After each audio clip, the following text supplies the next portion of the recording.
Faly miarabantsika rehetra indray ry havako nahatratra ity sabotsy fa 20 ny volana aprily taona 2024 ity hivavaka isika. Dia raha inay sy ankilazainay ny anaranao Andriamanitra Tsitoho, ilay Andriamanitra be voninahitra, Andriamanitra tompon'hery sy ny fahefana rehetra, ilay Andriamanitra tia dia tia anay tokoa ka nahafony ainy ho anay ary nitsangana tamin'ny maty, nitsangana ho velona, maneho ny fandresena mezinezina ho an'izao tontolo izao ary manana anjara amin'izany izahay. Ankehitriny izahay hiaino ny teninao indray, dia izany teny izany Tompo hanapaka ny fiainanay, hitarika anay, ho fitsipim-piainanay amin'ny andavanandrom-piainanay mihitsy koa aza. Dia amin'ny anaranao Jesosy Kristy Tompo mahavonjy, nanaovanay sy angatanay izany vavaka izany. Amen. Nofinaina voalahatra ho antsika ry havako amin'ity andro anio ity dia izay hitantsika eo amin'ny Korintianina voalohany toko 5:12, ny andininy voalohany hatramin'ny 1:20. Vakiana amin'ny anaran'ny Tompo. Ary ampahafantariko anareo ry rahalahy ny filazantsara izay toriako taminareo sy ny raisinareo sady iorenanareo, izay amonjenanareo koa raha tananareo tsara araka izay teny notoriako taminareo raha tsy nino foana ianareo. Fa natolotro anareo ho isan'ny zavatra voalohany indrindra ilain'ny noraisiko dia izao: Kristy maty noho ny fahotantsika araka ny soratra masina, dia nalevina ary natsangana tamin'ny andro fahatelo araka ny soratra masina. Ary niseho tamin'ny Kefasy izy, dia vao tamin'ny 12 lahy koa. Rehefa afaka izany dia niseho tamin'ny rahalahy tsy omby 500 izy. Ny ankamaroany reny dia mbola velona mandraka ankehitriny, fa ny sasany efa nodimandry. Rehefa afaka izany dia niseho tamin'ny Jakoba izy, dia tamin'ny apôstôly rehetra. Ary faran'izy rehetra izao izay toy ny tsy tonga volana aza dia mba nisehony koa. Fa izao dia ambany indrindra amin'ny apôstôly, ka tsy mendrika atao hoe apôstôly satria efa nanenjika ny fiangonan'Andriamanitra aho. Fa ny fahasoavan'Andriamanitra no nahatoy izao ahy, ary tsy foana ny fahasoavany ato amiko, fa efa niasa fatratra mihoatra noho izy rehetra aho, nefa tsy izao, fa ny fahasoavan'Andriamanitra no niara-niasa tamiko. Koa na izaho na ry zareo dia araka izany no fitoronay, ary araka izany koa no ninonareo. Ray Masino, manamasinanay amin'ny fahamarinana, ny teninao no fahamarinana. Amen. Mbola ho ampitomboina ho aminareo ry havako ny fahasoavana sy ny fiadanana avy amin'ilay Andriamanitra ray sy Jesoa Kristy Tompony finoantsika. Amen. Vao tamin'ny alarobia lasa teo tsika ry havako no nandinika ny toyan'ity nofinaina ambany masontsika ity, izany hoe manomboka amin'ny andininy 12 sy ny manaraka. Ity andro an'ity indray tsika no mandinika ny andininy voalohany hatramin'ny 1:20. Tamin'ny farany isika dia nahita fa nisy sokajin'olona nanao zinona ny fampianaran'ny apôstôly Paoly mahakasika ny fitsanganana amin'ny maty tao amin'ny fiangonana tao Atena renivohitry Korinto izany. Manoloana izany zava-nitranga hafahafa ary nisy fampianarana hafahafa nipotra mihitsy ary, dia indro ny apôstôly Paoly sady mampianatra no ihany koa manao antso mba hanarahan'ny fiangonana ny zotry ny fijoroana vavolombelona, mba hanarahan'ny fiangonana ny finoana marina. Azo omentsika lohateny izany ity nofinaina ity manao hoe mijoroa ho vavolombelona, araka ny antson'ny apôstôly Paoly, mijoroa ho vavolombelona. Voalohany ary, mijoroa ho vavolombelona amin'izay efa nampianarina anao. mijoroa vavolombelona amin'izay efa nampianarina anao. Ho ny ambarany andinin'ny voalohany sy ny faharoa manao hoe: ary ampahafantariko anareo rahalahy ny filazantsara izay notoriako taminareo sy noraisinareo sady iorenanareo, izay amonjena anareo koa raha tananareo tsara arak'izay teny notoriako taminareo, raha tsy niny foana ianareo. Miaina ao anatin'ny fiarahamonina fahajenitilisana ny fiangonana, koa tsy magaga raha nitarika ny sain'ireo vao niova fo kristianina ny fampianarana jentilisa. Tsy misalasala ny apôstôly Paoly arak'izany, manamafy orona ny fampianarana kristianina ho azy ireo, ka mananitranitranitrany fa ny fampianarana kristianina dia fampianarana izay mifono zava-baovao kanefa mitana izay efa nampianarina hatramin'ny voalohany.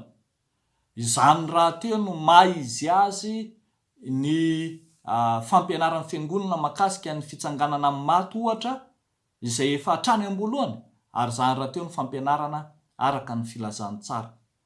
Ny filazantsara no ambaran'ny apôstôly Paoly fa tsy maintsy raisina, tsy maintsy tanana mafy, fa tsy azo ovana amin'izay nandraisana azy. Ny filazantsara no ambara ho amin'ny mpino rehetra fa foana mihitsy raha toa ka ovana izany, ary foana raha teo koa ny mahampino raha toa ka ovana ny votoatin'ny afatra amin'ny filazantsara. Ambara zany ry havako malala arak'izany rehetra izany fa misy fototra ara-pilazantsara mazava izay nampianarin'ny fiangonana anao. Manana ny fotom-ponon'ny fiangonana izay zava-dehibe iorenan'ny fiangonana raha teo. Ary izany nahatonga ny apôstôly Paoly eto hiteny manao hoe: koa ampahafantariko anareo rahalahy ny filazantsara izay notoriako taminareo sy noraisinareo sady iorenanareo, izay amonjenanareo raha tananareo tsara arak'izay notoriako taminareo, raha tsy niny foana ianareo. Izany ry havana no amezan'ny fiangonana lanja mandrakariva ny fanononana ny fotom-ponon'ny fiangonana amin'ny alalan'ny fanononana ny fanekemponona kristianina miaraka rehefa misy fanompoam-pivavahana atao, sady miorina amin'ny finoana kristianina isika no mijoro vavolombelona amin'ny finoana rahateo. Koa miorina isika ka tsy manaiky hozongozonina, tsy mivadi-ponoana ary manaja ny fotom-ponon'ny fiangonana, fa mijoro vavolombelona kosa ny fiangonana ka sa manambara, manazava mafy, tsy miahotra, tsy misalasala, tsy menatra koa rehefa manonona ny fanekemponona isaky ny alahady izay ataontsika amin'ny fiangonana. Izany raha teo mantsy no marika maha-fiangonana antsika. Isika izay nandray ny fampianaran'ny filazantsara rehetra arak'izany dia afaka mijoro ny amin'ny fahamarinan'izany filazantsara izay noraisintsika izany. Mijoroa vavolombelona amin'ny finoana izay efa noraisinao. Ny zavatra faharoa izay hitantsika ry havako malala dia ny hoe: mijoroa vavolombelona an Jesosy Kristy araka ny soratra masina. Ny andinin'ny fahatelo sy ny fahaefatra dia milaza manao hoe: fahatolotro anareo ho isan'ny zavatra voalohany indrindra ilay noraisiko dia izao: Kristy maty no ny fahotantsika araka ny soratra masina, dia nalevina ary natsangana tamin'ny andro fahatelo araka ny soratra masina.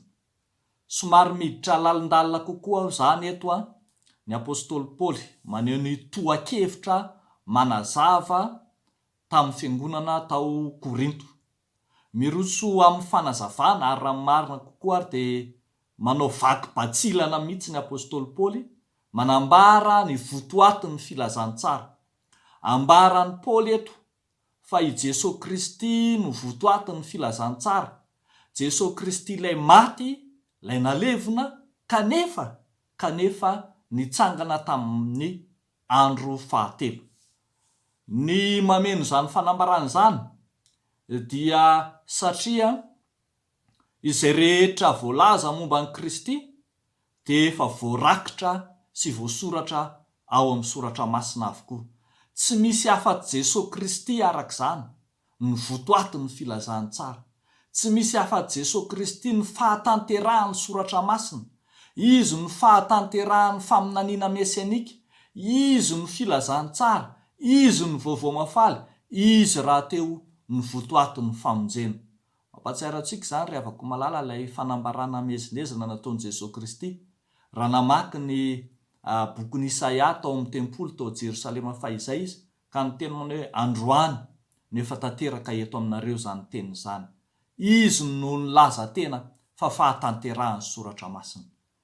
Ry havako malala, tsy misy Jesosy Kristy hafa torian'ny fiangonana intsony izany, afa-tsy izay ambarany soratra masina irery ihany.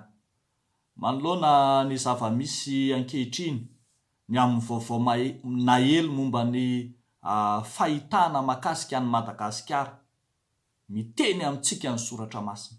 Miteny amintsika amin'ny soratra masina fa tsy misy faminaniana hafa afa-tsy izay ambarany soratra masina. Ny soratra masina no inoy, ny soratra masina no ekeo, ny soratra masina no raiso, ny soratra masina no vakio.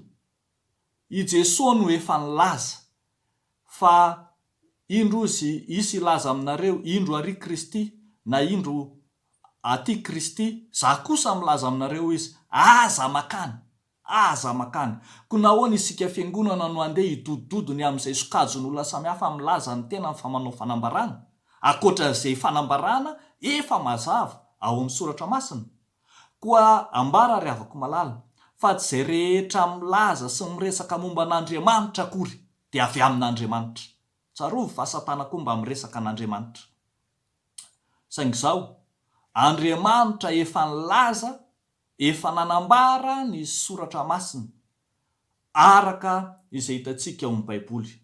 Koa antsona ny fiangonana ankehitriny, antsona ny fiangonana ho sahijoro vavolombelona ny amin'ny Kristy araka izay hita ao amin'ny soratra masina. Fa izany ihany ny fotom-pampianarana kristianina, izany ihany ny fotom-pampianarana marina eken'ny fiangonana. Farany ry havako malala, mijoro vavolombelona amin'ny fitsanganan'ny tompo amin'ny maty. Pirofo entin'ny apôstôly Paoly manazava amin'ny fiangonana tany Korinto fa misy ny fitsanganana amin'ny maty, dia nalefa ny mialoha ny fanazavana ny amin'ny fitsanganan'ny Kristy tamin'ny maty. I Kristy nitsangana tamin'ny maty dia tenenin'ny apôstôly Paoly fa tsy honohono, tsy angano, fa nisy sokajin'olona maro no vavolombelona nahita izany. Nandritra ny 400 andro teo anelanelan'izay nitsanganan'ny tompo tamin'ny maty hatramin'izay niakarana nakany an-danitra, dia nisy sokajin'olona maro nahita azy velona. Raha ny voataisa eto amin'ity Korintiana voalohany 5:10 fotsiny, dia sokajin'olona 9 farafahakeliny no nahita an Jesosy velona, Jesosy nitsangana tamin'ny maty. Niseho tamin'ny Kefasy na i Petery izy, niseho tamin'ny 12 lahy izy, niseho tamin'ny rahalahy tsy ny 500 izy, niseho tamin'ny Jakoby izy, niseho tamin'ny apôstôly izy, ary dia niseho na dia tamin'ny apôstôly Paoly aza. Izany hoe zany, tsy latsaky ny 500 olona farafahakeliny no nahita an Jesosy Kristy velona. Pirofo mitohaka amin'ny tendan'izany fa nitsangana tamin'ny maty koa Kristy. Zava-dehibe ry havako malala ny fahafatesan'i Kristy teo amin'ny hazo fijaliana, fa maneho fanadiovana sy famelan-keloka ho an'ny olombelona rehetra sy ny mpanoto izany. Fa zava-dehibe tsy latsa-danja noho izany ny fitsanganan'ny tompo tamin'ny maty, maneho ny fandresena mezinezina, fandresena ny fasana, fandresena ny fahafatesana, fandresena ny aizina, fandresena ny fahalovana, ary fandresena ny Satana mihitsy aza. Andaniny izany. Fa ankilany koa, ny fitsanganan'ny tompo tamin'ny maty dia tena kion-dalana ray lehibe ho an'ny mpino ahafahany mandeha manambara izay hitany. Raha nitsangana tamin'ny maty fotsiny ny tompo, raha voaomby tamin'ny hazo fijaliana fotsiny ny tompo, fa tsy nitsangana tamin'ny maty, dia tsy misy ho ambara intsony ny fiangonana. fa ny fifanenana mivantana tamin'ny Kristy nitsangana velona, nitsangana tamin'ny maty no kiondalana lehibe raisin'ny fiangonana haniraka azy hijoro vavolombelona izany fahavelomana izany. Tokony raisin'ny fiangonana ho baiko-panirahana amin'ny fitorianany filazantsara arak'izany ny fifanenany mivantana tamin'ny Jesoa velona, tahaka izay nataon'ny apôstôly Paoly hitantsika eto. Koa na dia tsy apôstôly nifanerasera mivantana tamin'ny tompo aza i Paoly, dia nandray izany ho iraka lehibe kosa noho ny fahasoavan'Andriamanitra izay nambomba azy. Tsy afaka hijoro vavolombelon'ny fitsanganan'ny tompo tokoa mantsy isika ry havako raha tsy nahita ny tompo nitsangana tamin'ny maty. Koa lahara-pahamehana eo ampino arak'izany ny mifanena amin'ny tompo nitsangana tamin'ny maty ka mandray sy manaiky ny fahamarinany n'izany fitsanganana izany amin'ny alalan'ny finoana. Ny finoana no manokatra ny vavahady ny saintsika sy ny fontsika ny fanahintsika hifandray sy hifanerasera amin'i Jesosy Kristy velona. Ry havako malala, raha fehezina ary izany tenin'Andriamanitra izany dia izao. Antso no ataon'ny tenin'Andriamanitra, antso no antsoin'ny soratra masina antsika, antso ho antsika mba hijoro vavolombelon Jesosy Kristy ilay maty sy nitsangana tamin'ny maty. Antso hijoro vavolombelona amin'ny alalan'ny fotom-pinoana kristianina izay kitro hifaharan'ny finoana izay ananantsika rahateo. Antso ahatonga antsika hijoro vavolombelona amin'ny alalan'ny soratra masina izay fijoroana vavolombelona marina, satria ny soratra masina no loharano hanovozana ny fotom-pinoana kristianina ary i Jesosy Kristy no votoatin'izany fotom-pinoana, votoatin'ny soratra masina, votoatin'ny filazantsara manontolo. Dia an'Andriamanitra ny voninahitra fa ho antsika kosa ny fijoroana ho vavolombelon'ny tompo. Amen. Vavaka isika ry havako. Misaotra anao izay Jesosy fa nandre ny teny maniraka, teny mampijoro ho vavolombelonao tokoa na amin'ny teny na amin'ny asa, ka ho mpanompo na ho Andriamanitra tsy mahazo enatra eo anivon'ny sehatra rehetra misy anay, ny amin'ny fiangonana, ny amin'ny tokantrano, amin'ny ankonana, amin'ny fiarahamonina, amin'ny firenena na izao tontolo izao mihitsy aza. Dia ino izay tompo manaiky ho fitaovana mandeha eo ampelantananao hitoriana ny filazantsara, ny fahavelomanao, ny fitsangananao, ny filazantsaranao, ny finoananao, dia ambaranay ho eran-tany, ho eran-tany. Ankehitriny izay tompo dia mivavaka mandrakariva ny fiainan'ny fiangonana mba ho voatahiry amin'ny fahamasinana ao anatin'izao vanim-potoana, ny vanim-potoana sarotra iainany izao tontolo izao sy ny firenena sy ny fiangonana izao. Ianao tompo hiaro tahaka ny anak'Andriamaso ny fiangonanao ka tsy hakasika azy ny loza, fa na dia hisy arivo tokoa aza lava eo anilany ary iray alina eo kavalany dia tsy hampaninina azy izany fa hijery maso fotsiny izy.